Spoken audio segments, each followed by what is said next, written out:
Mr. President and members of the media, it is a great pleasure and privilege to welcome back President Obama and the First Lady in India. Mr. President, we are honored that you accepted our invitation to be the chief guest of our Republic Day. And I know how busy you are. It is special because on this day, we celebrate the values shared by the world's two largest democracies. We are also the first United States President to visit India twice in office. It reflects the transformation in our relationship. It shows your deep personal commitment to this partnership.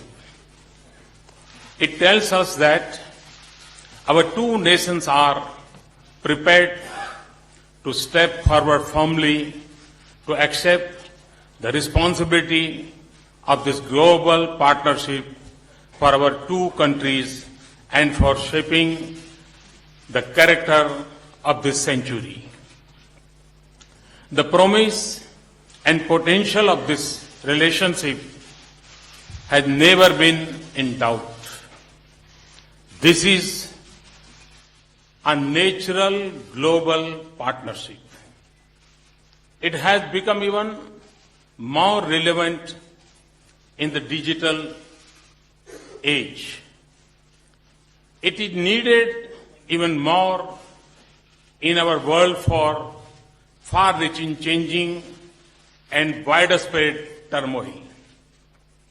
The success of this partnership is important for our progress and for advancing peace, stability, and prosperity around the world. From the turn of this century, we have begun transforming our relationship. But we have to convert a good start into lasting progress. This requires translating our vision into sustained action and concrete achievements. Mr. President, in the last few months, I see new excitement and confidence in this relationship. I see renewed energy in our engagement. Thank you for your leadership and for setting the tone last September when I visited White House. The civil nuclear agreement was the centerpiece of our transformed relationship, which demonstrated new trust. It also created a new economic opportunities and expanded our option for clean energy. In the course of the past 4 months, we have worked with a sense of purpose to move it forward. I am pleased that 6 years after we signed our bilateral agreement, we are moving towards commercial cooperation. Consistent with our law, our international legal obligations, and technical and commercial viability. President Obama has also assured me of strong U.S. efforts in support of India's full membership of the 4 international export control regimes at earliest. Today, we also decided to take up our growing defense cooperation to the new level. We have agreed in principle to pursue co-development and co-production of specific advanced defense projects. This will help upgrade our domestic defense industry and expand the manufacturing sector in India. We will also explore cooperation in the area of advanced defense technologies. We have renewed our defense framework agreement. We will deepen our cooperation on maritime security. Terrorism remains a principal global threat. It is taking on a new character even as existing challenges persist. We agreed that we need a comprehensive global strategy and approach to combat with it. There should be no distinction between terrorist groups.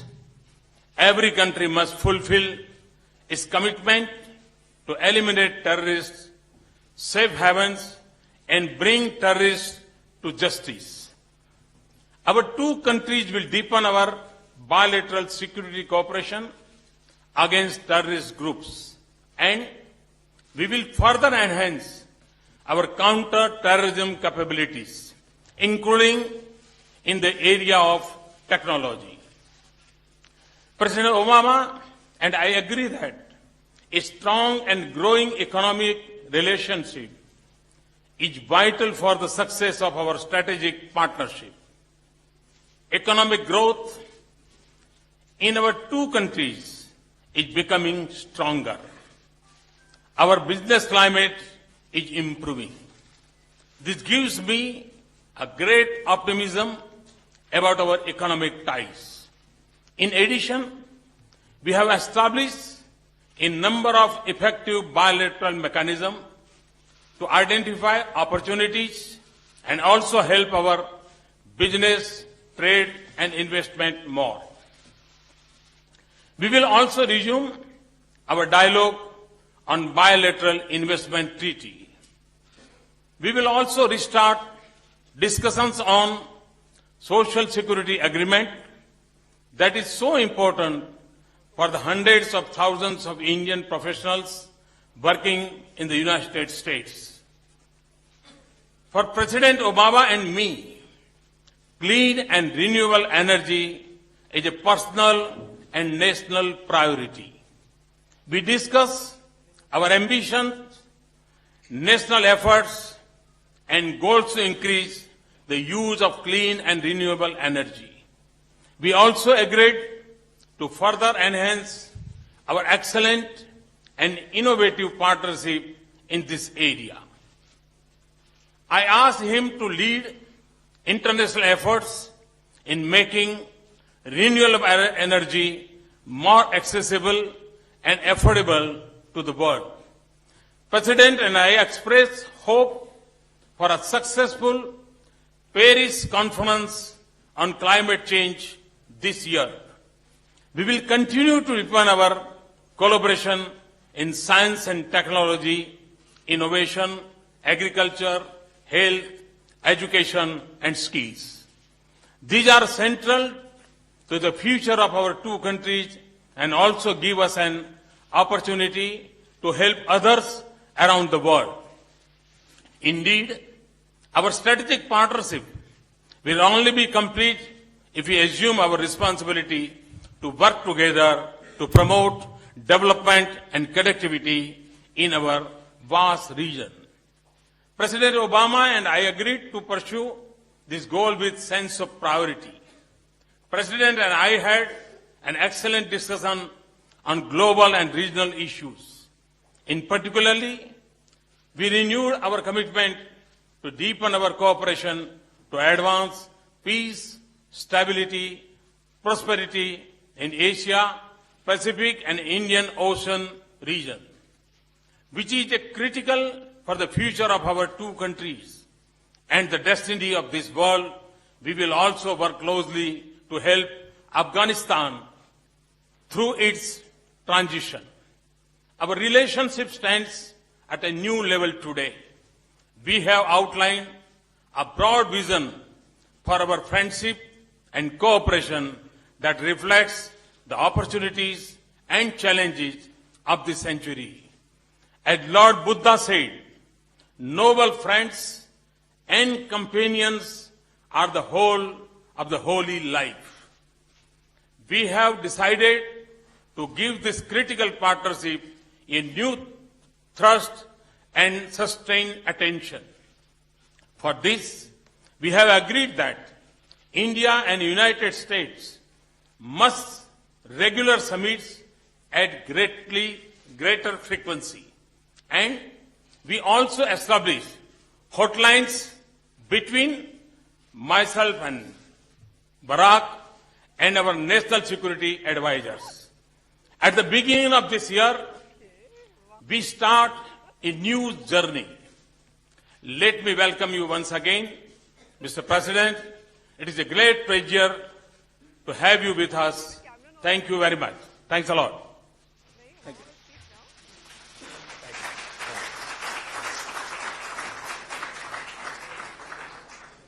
Namaste. Thank you, Prime Minister Modi, for those very generous words. I want to express my profound gratitude to not only you, but the people of India for the incredible hospitality that has been shown to me and Michelle. We are thrilled to be back in India. Mera pyar bara namaskar. Mr. Prime Minister, thank you for the invitation to join the people of India on Republic Day. I am honored to be the first American president to attend this celebration, as well as the first president to visit India twice. And this reflects my commitment since the beginning of my presidency to deepen our ties with India. I'm pleased to be joined by members of my administration, as well as members of Congress and business leaders from the United States, all who believe that a strong relationship with India is critical for America's success in the 21st century. As two great democracies, two innovative economies, two societies dedicated to the empowerment of our people, including millions of Indian Americans, we are natural partners. When I addressed your parliament on my last visit, I laid out my vision for how India and the United States could build a defining partnership for the 21st century. And since then, we've made significant progress. Our trade has increased. Our militaries exercise together more. We're cooperating on key global challenges, from nuclear proliferation to global health. And Mr. Prime Minister, your election and your strong personal commitment to the India-U.S. relationship gives us an opportunity to further energize these efforts. I was proud to welcome you to the White House last fall. Your reputation preceded you. As many of you know, in New York, the Prime Minister appeared in Madison Square Garden and was greeted like a Bollywood star. And it was, I think, a signal of the deep friendship between our peoples, as well as our close ties that we are working to expand even further. At the White House, we agreed to take this partnership to a new level. We advanced that work today. Prime Minister Modi, thank you for hosting me, including our chai pe churcha. We need more of those in the White House. But even as this visit is rich with symbolism, we made substantive progress. Prime Minister has already indicated the United States and India have declared a new declaration of friendship that elevates and formalizes our partnership. And not only is it grounded in the values we share, but it commits us to more regular meetings at the leaders level and sets up frequent consultations across our government. We agreed that our trade and economic partnerships must focus on improving the daily lives of our people. Prime Minister Modi described for me his ambitious efforts to empower rural Indians with bank accounts and to ensure clean water and clean air for the Indian people. And we want to be partners in this effort. In the last few years, trade between our two countries has increased by some 60% toward a record $100 billion. We want to trade even more. So we welcome the reforms that the Prime Minister is pursuing to make it easier to do business here in India. Today we achieved a breakthrough understanding on two issues that were holding up our ability to advance our civil nuclear cooperation, and we're committed to moving towards full implementation. And this is an important step that shows how we can work together to elevate our relationship. We also, as the Prime Minister noted, agreed to resume discussions about a possible bilateral investment treaty. And we will continue to pursue export reforms so that we can advance more high-tech collaborations with India. I'm also pleased that we agreed to a number of important steps to promote clean energy and to confront climate change. We very much support India's ambitious goal for solar energy and stand ready to speed this expansion with additional financing. We're also launching new joint projects to improve air quality in Indian cities. The United States will share more data and develop tools to help India assess and adapt to the impact of climate change and to help vulnerable communities become more resilient. And going forward, we've agreed to work together to make concrete progress this year towards phasing out hydrofluorocarbons under the Montreal Protocol, and the Prime Minister and I made a personal commitment to work together to pursue a strong global climate agreement in Paris. As I indicated to him, I think India's voice is very important on this issue. Perhaps no country could potentially be more affected by the impacts of climate change, and no country's going to be more important in moving forward a stronger agreement than India, so we appreciate his leadership. We agreed to deepen our defense and security cooperation. We've renewed the framework that guides our defense cooperation for another 10 years, and in a major step forward for our relationship, our defense technology and trade initiative will allow us to jointly develop and produce new defense technologies. We've also agreed to a new vision for the Asia-Pacific so that we're doing more together to advance our shared security and prosperity in this critical region. I thanked the Prime Minister for India's strong counterterrorism cooperation and reiterated, even as America's combat mission is over in Afghanistan, we're going to continue to be strong and reliable partners for the Afghan people who have benefited from India's generous assistance over many years. I thanked the Prime Minister for his continued support for ongoing efforts to prevent Iran from acquiring a nuclear weapon and to arrive at a just diplomatic solution. And finally, we discussed what more we can do as global partners. I reiterated and reiterate to the Indian people today that we support a reformed UN Security Council that includes India as a permanent member. At the same time, we see India playing a greater role in ensuring international security and peace and meeting shared challenges. As a leading contributor to UN peacekeeping missions for many years, India can help the world do even more to protect citizens in conflict zones. We welcome India's leadership in combating diseases and promoting global health that advances the rights and dignity of citizens around the world. So, Mr. Prime Minister, thank you for welcoming me. I very much look forward to tomorrow's ceremonies, which I'm told are truly spectacular. I'm looking forward to a chance to speak directly to the Indian people on the radio and in my speech on Tuesday about what I believe we can achieve together. This new partnership will not happen overnight. It's going to take time to build and some patience, but it's clear from this visit that we have a new and perhaps unprecedented opportunity, and deepening our ties with India is going to remain a top foreign policy priority for my administration. So let me just say, Chule Sasas. Thank you very much. Thank you, President.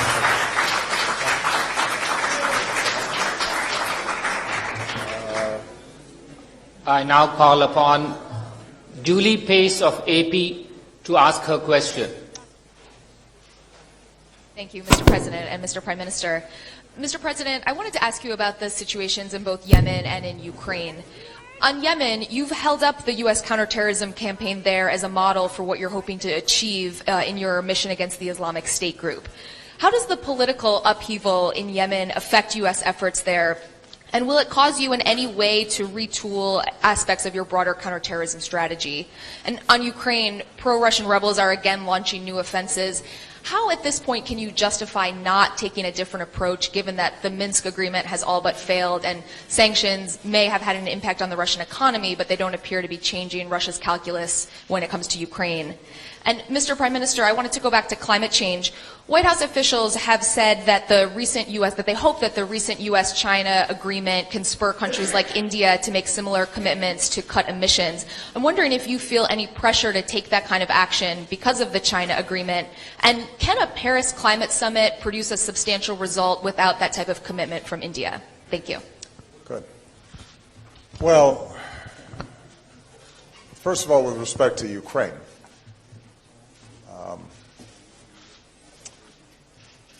what I've said consistently is that we have no interest in seeing Russia weakened or its economy in shambles. We have a profound interest, as I believe every country does, in promoting a core principle, which is large countries don't bully smaller countries. They don't encroach on their territorial integrity. They don't encroach on their sovereignty, and that's what's at stake in Ukraine. And what we have done is to consistently isolate Russia on this issue and to raise the costs that Russia confronts. Now, when you say that we should take a different approach, Julie, I don't know exactly what you're referring to. I've been very clear that it would not be effective for us to engage in a military conflict with Russia on this issue. But what we can do is to continue to support Ukraine's ability to control its own territory. And that involves a combination of the economic pressure that's been brought to bear in sanctions, the diplomatic isolation that has been brought to bear against Russia, and as important as anything, making sure that we're continuing to provide the support that Ukraine needs to sustain its economy during this transition period and to help its military with basic supplies and equipment, as well as the continuing training and exercises that have been taking place between NATO and Ukraine for quite some time. We are deeply concerned about the latest break in the ceasefire and the aggression that these separatists, with Russian backing, Russian equipment, Russian financing, Russian training, and Russian troops, are conducting. And we will continue to take the approach that we've taken in the past, which is to ratchet up the pressure on Russia. And I will look at all additional options that are available to us short of military confrontation in trying to address this issue. And we'll be in close consultation with our international partners, and particularly European partners, to assure that they stay in lockstep with us on this issue. What we've been very successful at is maintaining unity across the Atlantic on this issue, and that's going to be a continuing priority of mine. But ultimately, what I've said before remains true. If Mr. Putin and if Russia are hell-bent on engaging in military conflicts, their military is more powerful than Ukraine's.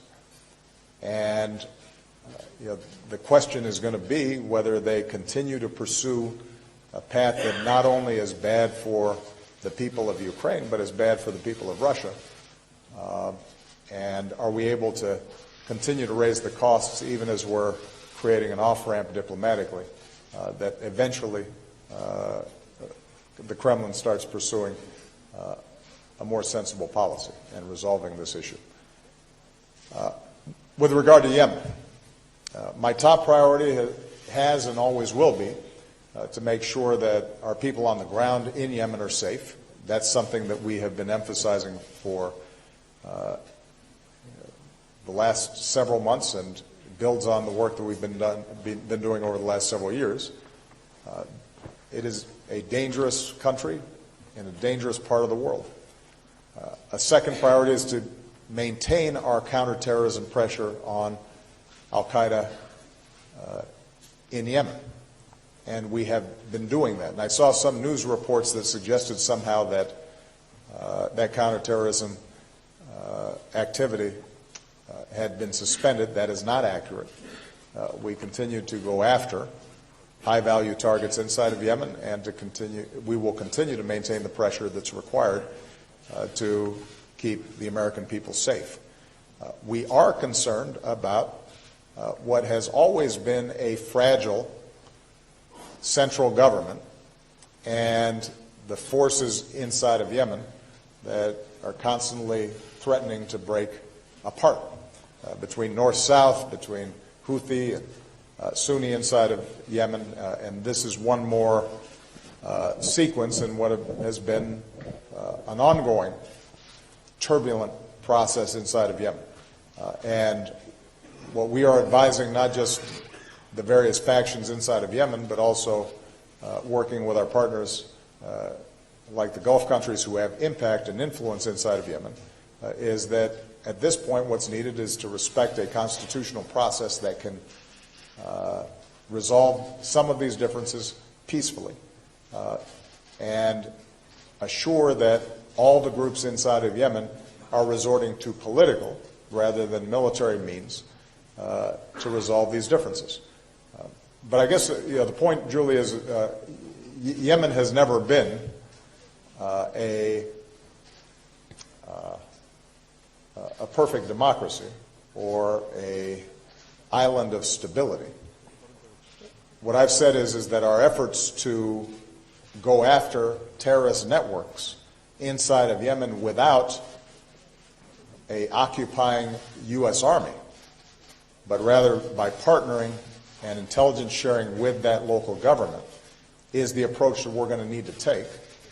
And that continues to be the case. The alternative would be for us to play whack-a-mole every time there is a terrorist actor inside of any given country to deploy U.S. troops. And that's not a sustainable strategy. So we'll continue to try to refine and fine-tune this model, but it is the model that we're going to have to work with because the alternative would be massive U.S. deployments in perpetuity, which would create its own blowback and cause probably more problems than it would potentially solve. And we're going to have to recognize that there are going to be a number of the countries where terrorists have located that are not strong countries. That's the nature of the problem that we confront. Terrorists typically are not going to be locating and maintaining bases and having broad networks inside of countries that have strong central governments, strong militaries, and strong law enforcement. By definition, we're going to be operating in places where oftentimes there's a vacuum or capabilities are somewhat low. And we've got to just continually apply patience, training, resources, and we then have to help, in some cases, broker political agreements as well. So it is a long, arduous process. It is not neat and it is not simple. But it is the best option that we have. And what we have shown is that we can maintain the kind of pressure on these terrorist networks even in these kinds of difficult to operate environments.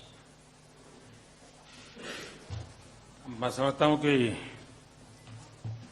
चीन और America का जो जलवायु परिवर्तन के संबंध में समझौता हुआ है, उसका भारत पर कोई प्रेशर है क्या?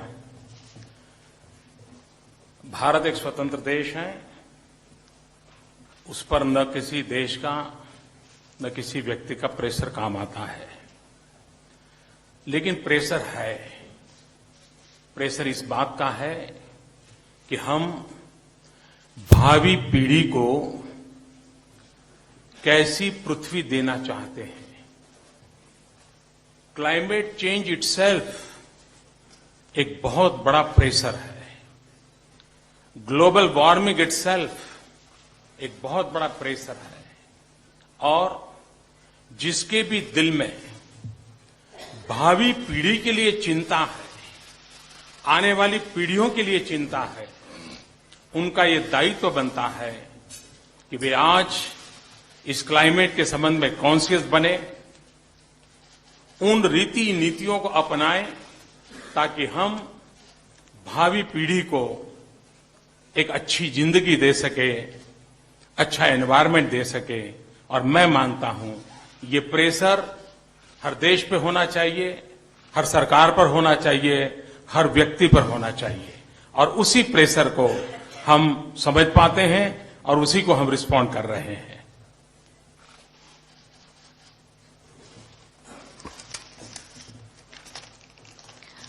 It's my feeling that the agreement that has been concluded between the United States and China does not impose any pressure on us. India is an independent country and there is no pressure on us from any country or any person. But there is pressure. When we think about the future generations and what kind of a world we are going to give them, then there is pressure. Climate change itself is a huge pressure. Global warming is a huge pressure. And all those who think about a better life and a better world for the future generations, those who are concerned about this, then it is their duty and their conscience. They would want to give a better lifestyle to the future generations, a good life and a good environment. There is pressure for all those people. There is pressure on all countries, on all governments, and on all peoples. Thank you. Last question, Ashish Singh, ABP News. Thank you, Akbar sir. Good evening to both Honorable Prime Minister and President Barack Obama. My question is for Prime Minister Narendra Modi, but let me first congratulate both of you for taking the relationship forward, more specifically on nuclear deal issue, जैसा प्रधानमंत्री जी आपने बताया. प्रधानमंत्री जी, आज हमने दिलचस्प तस्वीरें देखी आपकी प्रेसिडेंट ओबामा के साथ, अलग से ठीक उस तरह जिस तरह से वॉशिंगटन में हमने देखा था. मैं उस यात्रा के दौरान आपके वहां पर था. प्रेसिडेंट ओबामा आपके साथ आए थे, आप कुछ देर टहले, एक दूसरे के साथ बातचीत की, बेहतर तरीके से समझा. आज फिर हमने वो तस्वीरें देखी. इससे पहले सुबह आपने राष्ट्रपति को रिसीव किया एयरपोर्ट पर. ये खास मित्रता क्या है आप दोनों की? और आज जब आप दोनों मिले प्रधानमंत्री जी, तो किन बिंदुओं पर बात हुई, कौन सी बातें आप हमारे साथ शेयर कर सकते हैं? Thank you. जहां तक बातों का सवाल है, पर्दे में रहने दें. और हम बार बार इस प्रकार से क्यों मिलते हैं, ये सवाल बड़ा महत्वपूर्ण है. मैं इस क्षेत्र में नया हूं, लेकिन भी इस तरह इस अल्प समय के अनुभव से मैं कह सकता हूं कि दो देशों के साथ रिश्ते कागज पर कहां फुल स्टॉप है, कहां कॉमा है, उसके आधार पर निर्धारित कम होते हैं. लीडरों के बीच खुलापन कितना है, एक दूसरे को जानने के अवसर कितने हैं, केमिस्ट्री कैसे मैच करती है, वो बहुत ज्यादा निर्भर करता है. और जब कैमरे से दूर अकेले में गप मारते हैं तो हम एक दूसरे को बड़ी निकटता से जान सकते हैं. मेरी और बराक के बीच में वो दोस्ती बन गई है उस खुलेपन के कारण. हम आराम से फोन पे बात कर लेते हैं, हम आराम से गप मार लेते हैं, हंसी मजाक कर लेते हैं. इस केमिस्ट्री ने मुझको और बराक को तो निकट लाया ही है, वॉशिंगटन और दिल्ली को भी निकट लाया है, लेकिन अमेरिका की जनता और हिंदुस्तान की जनता को भी निकट लाया है. और ये पर्सनल केमिस्ट्री है, मैं समझता हूं ये बहुत मैटर करती है और ये पनपनी चाहिए, ऐसे ही अवसर पर पनपती है.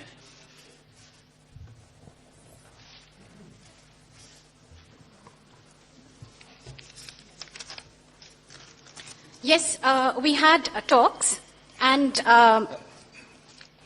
Question. the question, okay. Excellencies, both of you held talks, and my question is to Prime Minister Narendra Modi. You've held delegation-level talks, but we often see, as you did in the US, both you Excellencies, beyond the delegation-level talks, go into a huddle and hold talks tete-a-tete. And what exactly do you talk about, and what is this friendship, and which are the issues that you discussed, and which are the issues that you can share with us?